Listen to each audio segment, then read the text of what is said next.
Read the land acknowledgement again, is that okay? The town of Hinton respectfully acknowledges that it's located on the First Peoples traditional lands. We recognize this traditional territory to show respect and understanding to those who walk this land since time immemorial. Today, we uphold our ongoing responsibility to work together in the spirit of the intent of the treaties with all First Peoples and nations that call this place home. The town expresses gratitude for the opportunity to build a better community on these sacred lands for generations to come. And with that, I call this meeting to order. And the first is to approve the agenda of council. Any changes or additions, Councilor Ross? I'd like to move that we accept the special meeting council agenda for January 24th, 2023. All right, all in favor? Okay, new business, the Maxwell Lake Bridge Ramp Project completion. Administration. Thank you through the chair. I will pass that directly on to Ms. Weber. Thank you, CEO Panasic, through the chair to all of council. So I know you've had time to review the report in front of you. I just want to go through some key items. So the last time that we met with council as a team was February 22nd, at which time council wanted administration to retender the project and also split the tender just to try to encourage local component.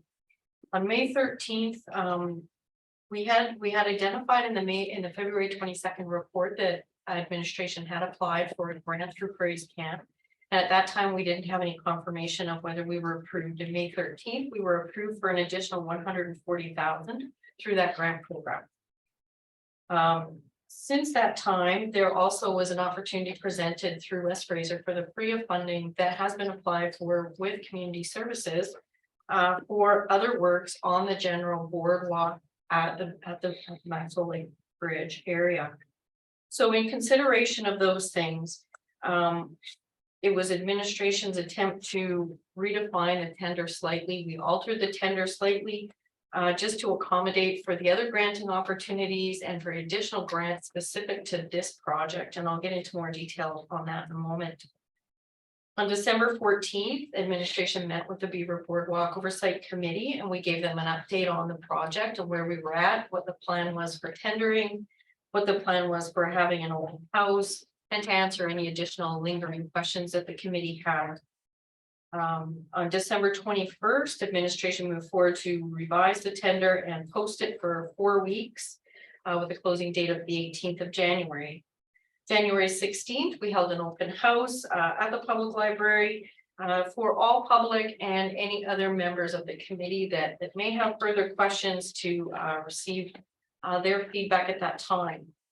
At the time of writing the report, I didn't have back the what we heard report from the consultant, but I did get a draft copy of it today, and I'll go through some of the common themes that they have drafted. So one of the common themes was flooding, that the existing gravel pathways are prone to flooding seasonally, which I believe was discussed many times and at the open house as well. That was one item. Increased accessibility. Everybody was quite excited that wheelchairs, strollers, bikes, etc. were going to have access to the bridge, and that the increased width of the ramp was also going to be helpful for access. Reduced environmental impacts. Overall, attendees were happy to hear that the ramps were going to be elevated above the wetland and not to involve any more gravel being put into the wetland itself. And they shared ideas on some of the design that could be modified, like reducing shade in the wetland with a smaller platform footprint, which was reviewed with the engineering consultant. And since we did come to determine that it's a size for a very specific reason, which I can also expand on. Other things that they heard were the additional railings, what are they going to look like, and that they would be made of wood to mimic what's also on their bridge rail today. And that efforts would be made to minimize the amount of handrail that will be added to the project. That was another concern at the open house. Another question that came up were why were screw piles chosen, and the reason for that is to minimize the disturbance at the installation time as much as possible, as opposed to regular piles. And then again, just the construction timeline, which was identified to be complete by the end of March. Common concerns that administration's already been working on with the engineering firm are ramp slickness. That was brought up by different members of the public at the open house, and we've already been talking to the engineer about different surfaces that we could put on to mitigate that. And then, of course, the last one was the south ramp. And again, that idea of flooding seasonally off the south side of the ramp was also brought up as an additional concern. So the reason I wanted to go through that, council, is because it is part of what we are presenting tonight for options for council's consideration. January 18th, our tender closed. We had 4 bids received. We have a recommendation from the consulting firm of which bid to move forward with. And again, I just want to expand a little bit on the tender itself. So with the additional funding received for this project, which was the Prairie Can grant of 140,000, and with the opportunity through FRIA to do a bunch more boardwalk work in general for the Maxwell Lake area, we decided to remove the west connection from the last map opportunity that council would have seen. And for that reason is that west connection, if we move forward with building what was proposed to council last year at this time, that would likely get ripped out and redesigned when the new boardwalk, anticipating we'll get the FRIA funding, when that new boardwalk is all proposed to connect properly, that would all be redesigned anyway. So what we have done for this tender is we've allocated a specific location, we've engineered it such with piles to facilitate that connection to the west part that's currently underwater. So that'll all be in line. We've spoken to the engineering firms, the same engineering firm working with community services to do that next development. And they will make sure that that is the connection point off the ramp there. And it is identified in the one board I have up there if anyone has any questions. So I just wanted to review that. So of the options before council, we have option A, which is the north and south bridge ramps only. And in your report, I provided a map. It's this map here with the pink and the blue areas. So that would cover, option A would be essentially what you're seeing on these maps in pink, which is just the ramps to get onto the bridge and back off the bridge from the north and the south. And that bridge construction price has come in at $316,794.74 based on the bids that we got January 18th. This option somewhat follows council's motion for option 3 to build that with limited plaza features and connectivity and no modifications to the bridge structure itself.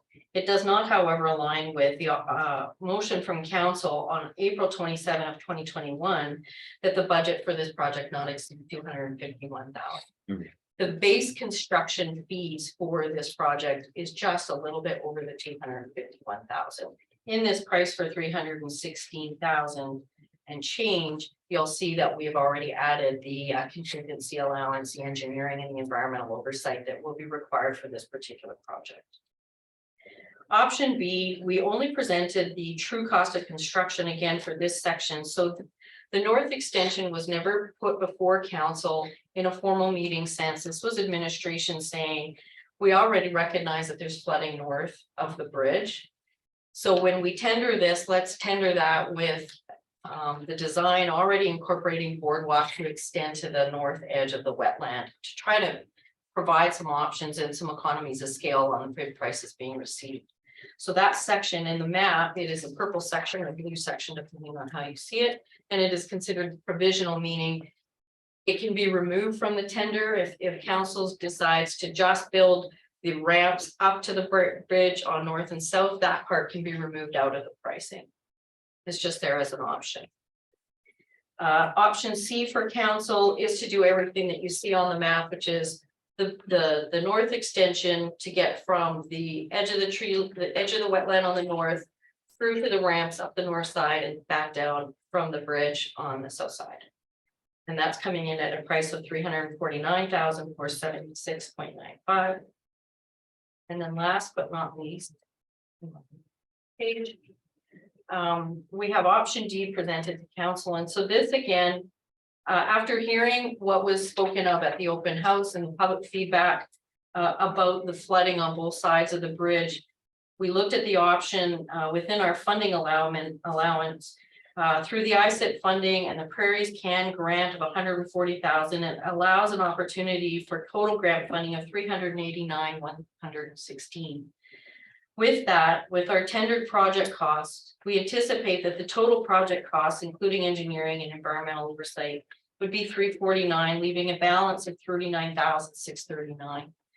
What administration is proposing in option D is that we use whatever remaining budget is left over to expand the boardwalk as far as we possibly can off the south side of the bridge to try to address those flooding concerns of the public.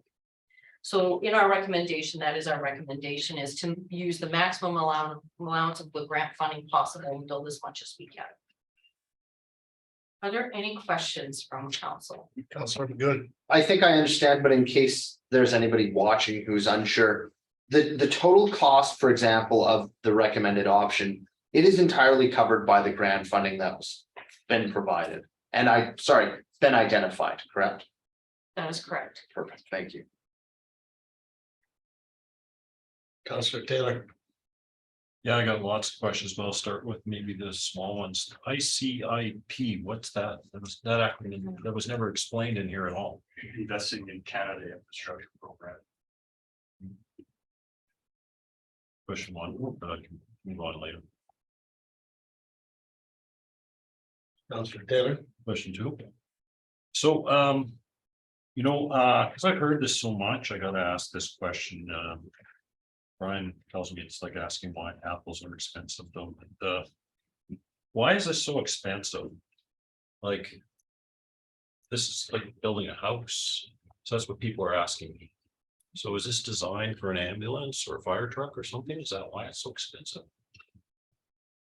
I think part of the expense that we're seeing in these quotes is attributed to some of the inflationary costs on the wood that we have now.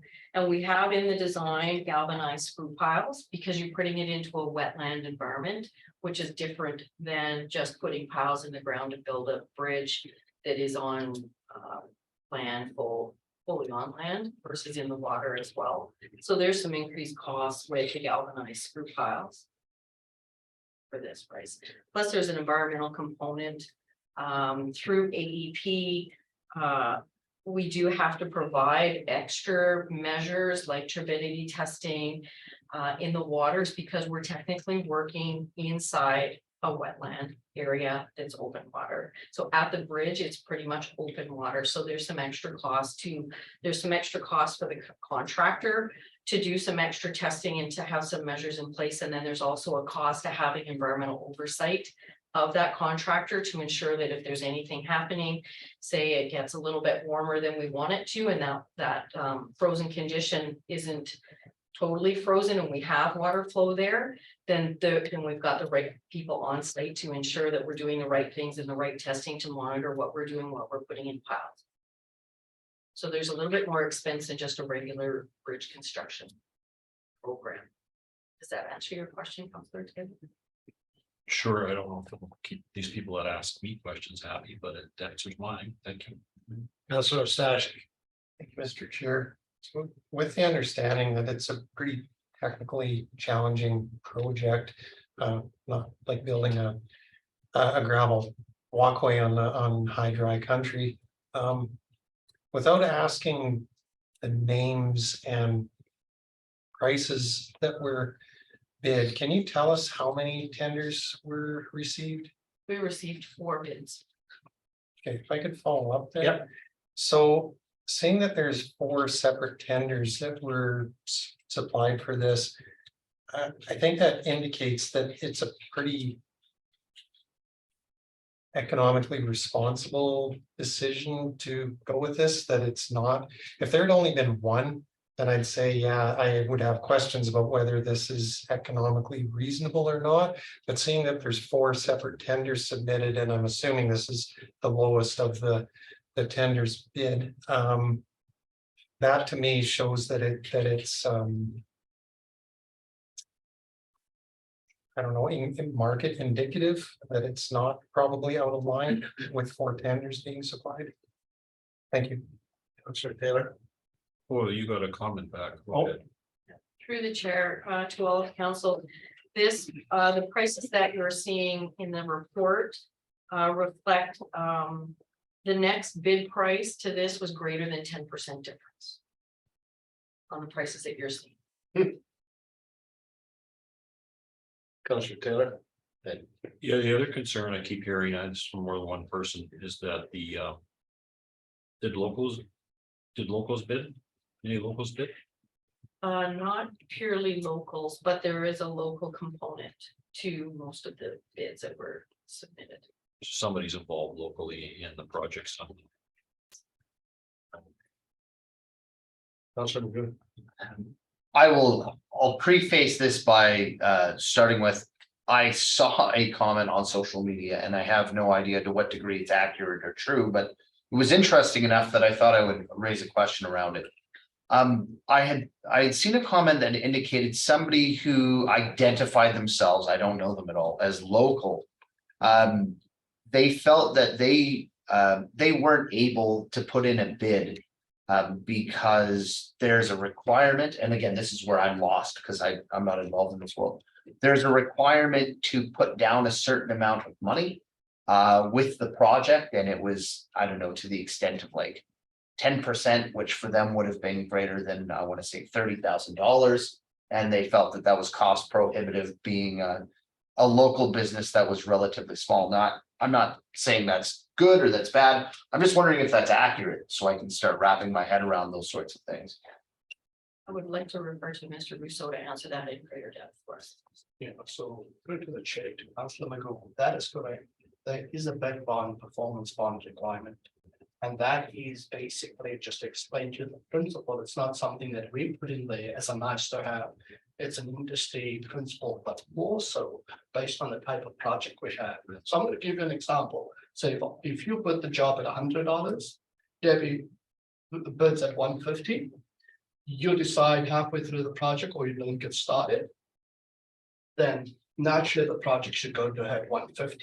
That $50 difference is what the bid bond will be called upon to cover the cost of the town of Hinton is not held responsible for an additional $50. Thank you. Thanks. Did I see your hand go up, Councillor Taylor? We have to lift the bridge up in order to get the tiles underneath it.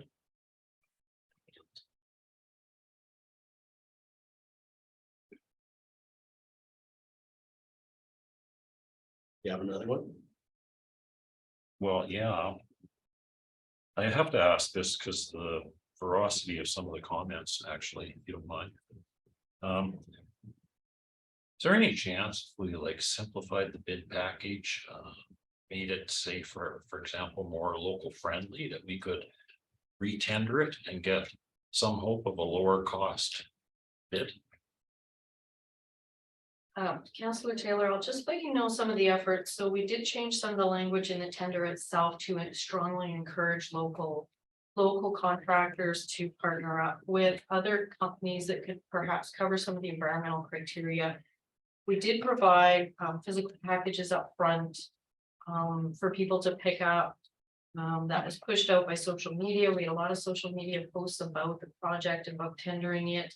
We encourage local contractors to contact our consultant who would be gathering that information about who's pulling bids or who's pulling the tender package to help partner those people up.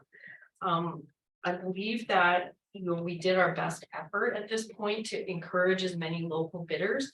I think this project, it is very environmentally sensitive because of the nature of it.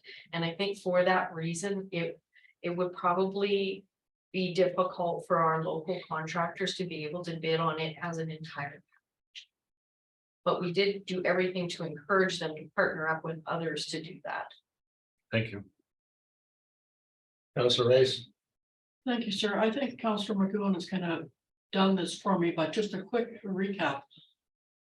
$389,000 is going to give us our ramps, give us boardwalk north and south. And if the weather holds by the end of March, we're done. That's We are correct. done with this bridge. Truly, because it has been a Well, difficult conversation for many, many years. Yes. You're correct, Counselor. Okay, for clarity, just to follow up. We wouldn't have the south boardwalk to the tree line. Yes, if I may, that is correct. So just for council's information, I did do some rough measuring. So the north part that has been considered in this tender package that has been proposed here for costing is about half of the distance it would take to get from the south, the end of the south ramp all the way to tree line. It's almost double what we would have. So we're proposing through option D to build as much of that as we can to get out of the water. But it wouldn't be the entire length to the south. Are we Correct. pretty comfortable we're gonna be out of the water though?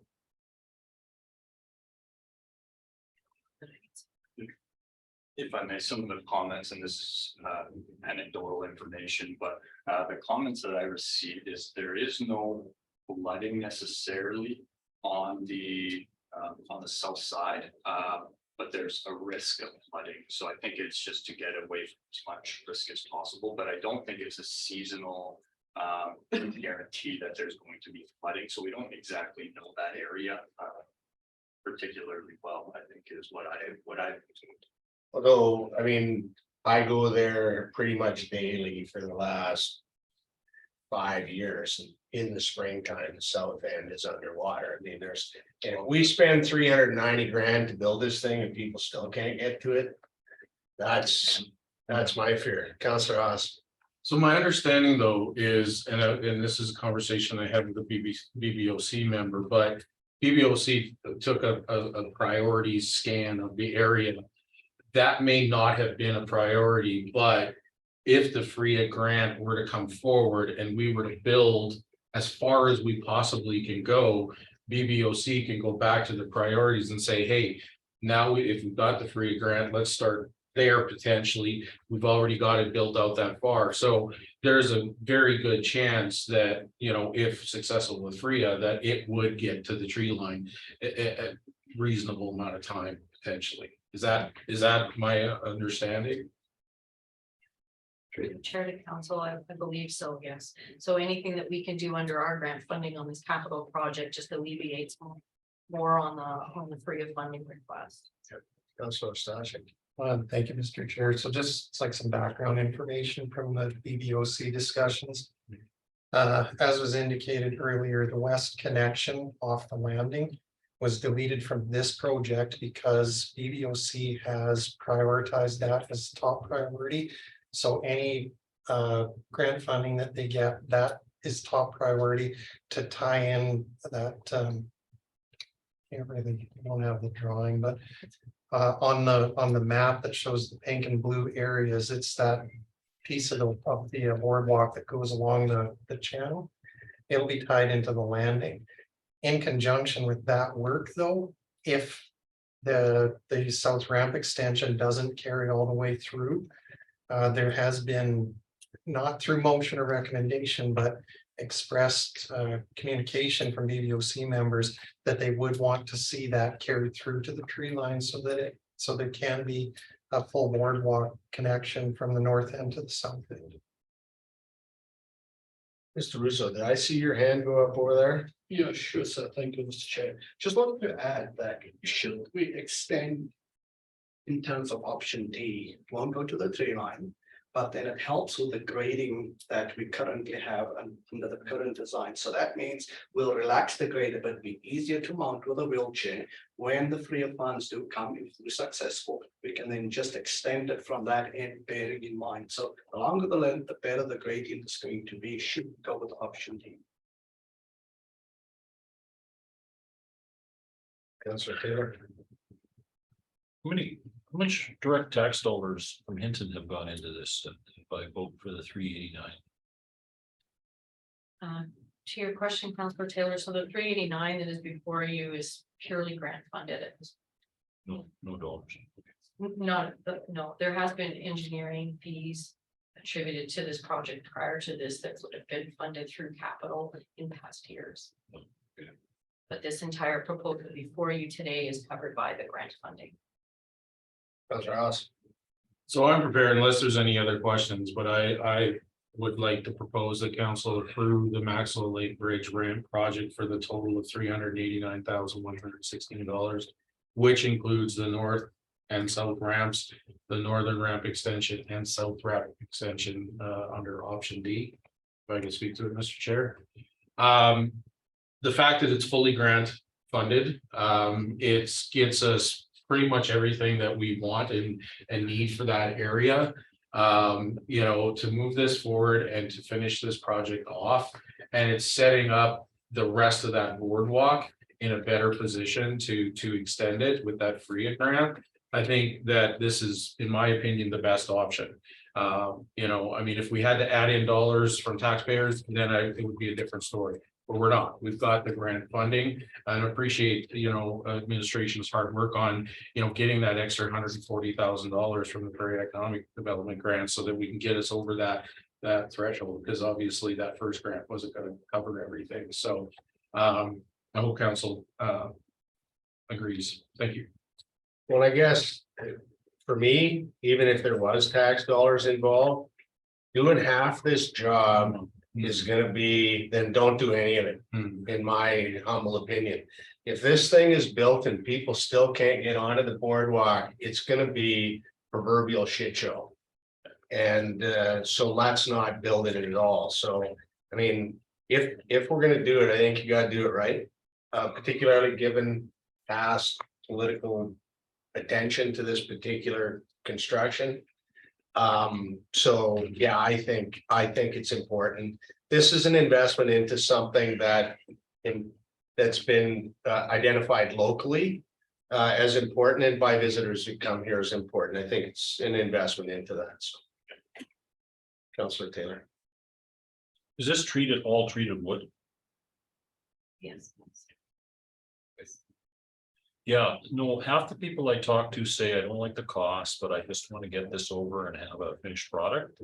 The other half of the people I talk to, maybe it's just the people I've talked to, I don't know, say this is too expensive, let's like retender or do something, but I think I'm gonna go with the half that say, let's just get this over. Any other comments? All right, then I call to question the council approve the Maxwell Lake Bridge Ramp Project for a total $389,116, which includes the north and south ramps, the northern ramp extension, and the southern ramp extension. Option D in our package. All in favor? Opposed, if any? That's passed unanimously. Now, Councillor Haas. I just have a quick question on the project itself. You know, because I mean, the weather is a big part of this, right? So we have to March 31st for the grant, correct? What if the weather does not cooperate with us? What happens? Fair to council, so the most sensitive parts need to be done first, and that would be the pilings that will be closest to the water channel. Okay. So that will be prioritized to get that done and get out of the waterway first. Okay. So that's the plan at this point, and then work our way backwards toward the edge of the wetland where it's much drier. Thank you. Councillor Taylor. Related, when should we see work starting? To your point, Councillor Taylor, we will award the contract tomorrow, and then works are planned to be started in February, towards the end of February. What did you say? Towards the end of February, End of February. mid to end of February. It's a 3-week construction schedule. That's what it is, but just want to add to the comment that Councillor Haas made. We are still in winter conditions below the ground. Okay, good. So there's a cutoff for March where EP deems that to be out of the winter season. Now, of course, if we get sunny weather of 20+ tomorrow, then that may change things, but I don't see that I happening. think we're gonna get sunny minus 20. Yeah. Councillor, you're good. Just as a question, I remember the last time there was work done out there, community members had questions about what construction would look like and that sort of thing. So would it be fair to say that, again, people can expect to see things like rig mats and those sorts of things laid out to sort of lessen the impact to the natural landscape, and that what they do see is in an alignment with environmental standards set out by the province? Okay, I assume that. want to be able to say to folks, yeah, we're expecting to see this and this is what it'll look like. Yeah, plus we will have communications going out about when people will anticipate seeing construction, plus there'll be signage out there as well. Councilor Taylor. Yeah, speaking of communications, I don't know if this is appropriate, can we do, or is it appropriate to do communications on? This project has been tendered, it was a very competitive process, we had 4 bids and there is a local component. Just wondering, not saying it's appropriate, I'm just asking. Through the chair to members of council, we can certainly put out some communications. I think this is a good one. I don't know if we want to advertise local component. I think we encourage local contractors. But I want to be very careful with the wording here because we are subject to 2 trade laws, both explicitly prohibit any prioritizing local contractors any way, shape, or form. So I just want to be careful on the wording of what we're doing. We encouraged locals and we put steps in place to try to match the larger bidders with possibly some of the smaller bidders in an attempt to hopefully encourage some local participation, but that's I just be careful of what. But that's okay. I heard that though, that we do have some sort of local component to this. I think I heard that. Okay.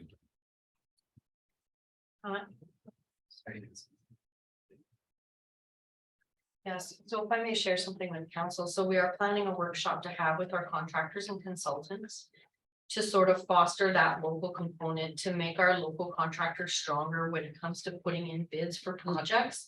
By encouraging them, we're gonna have a workshop specifically with them to talk about what the criteria are to work for the municipality. What kinds of safety criteria we'll be looking for those projects, any projects related for capital. And then to help them sort of come up to speed with what they might need to put into place if they don't have their core or they need their core. What does that mean? We do plan to have that workshop relatively soon in March. So just to sort of continue to foster our local ability to put bids in on projects.